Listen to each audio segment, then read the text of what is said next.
Thank you, Madam President. And colleagues, I want to say thank you for the opportunity to speak today. I do want to say a few words of thank you. I want to start off to my staff, say thank you very much for your hard work, your dedication, allowing me to do the job that I've been able to do.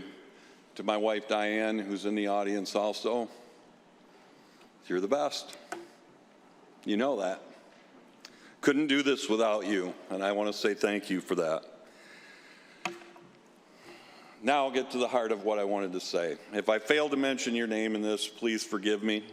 There are so many people throughout this audience here, throughout the state, that have helped me along the way.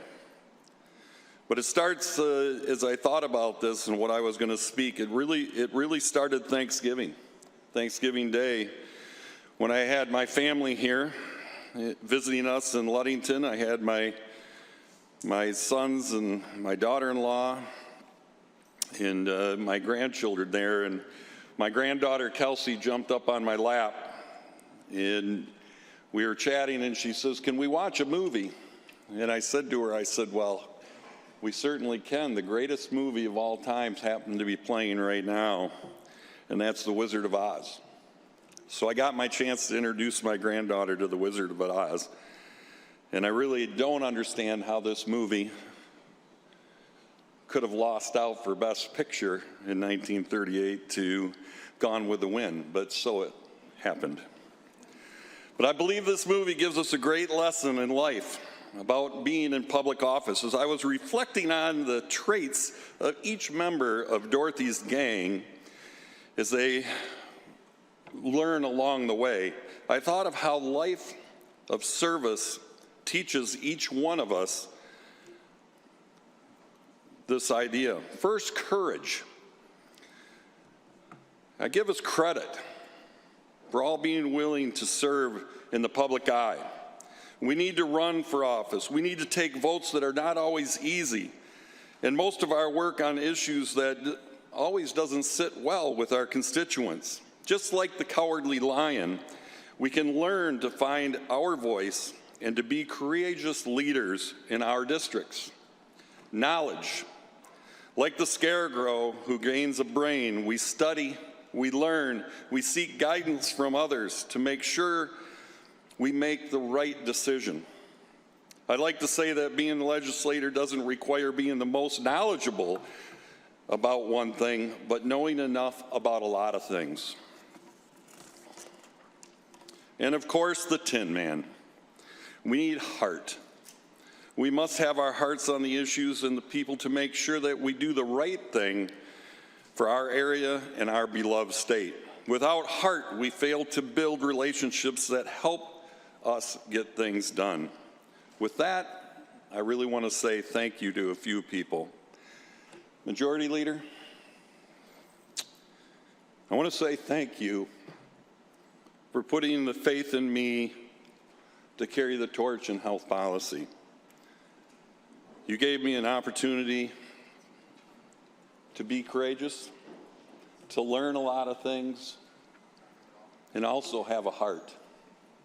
And I really thank you for that. I also want to say thank you to my committee members, because without you, we could not have done those things. Senator Thomas, I always want to say thank you for pushing me just a little bit farther. As you know, we've had many discussions about a lot of things. And you would push me a little bit to say, okay, what are you going to do about that? Where are you going to go from that? How are you going to get the ownership from all our colleagues?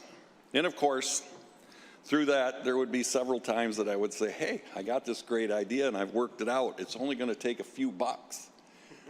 And of course, Mr. Thomas, in his great words, said, heck no, but maybe not quite that way. But your friendship means so much to me.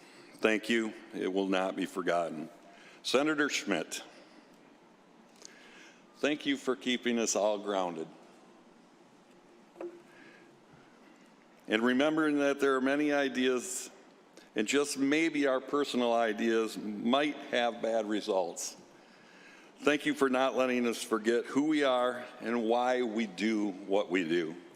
Thank you, Senator. You will be missed, but let's not lose touch. Senator Horn.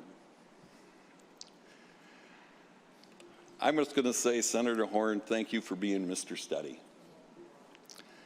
Always there of words of wisdom, thoughts, ideas, and making sure we don't forget who we really are. Thank you for that. I think that is just a characteristic that you have, and I appreciate that, and you will be missed. Senator Nadenick and Senator Hertel, I want to say thank you for both of you for what you've done. Senator Hertel, we had a lot of discussions on a lot of policy issues. Thank you. Senator Nadenick, the same. Through that, you both have worked very hard to make sure that we have not become a chamber divided.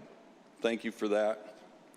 I pray that we all work hard over the next session, that we don't forget that, despite the differences and the outside pressures we may have. Paul, a special place. I want to say thank you for your friendship of your wife, Lisa. I look forward to the opportunity that we can continue to get together outside of this chamber.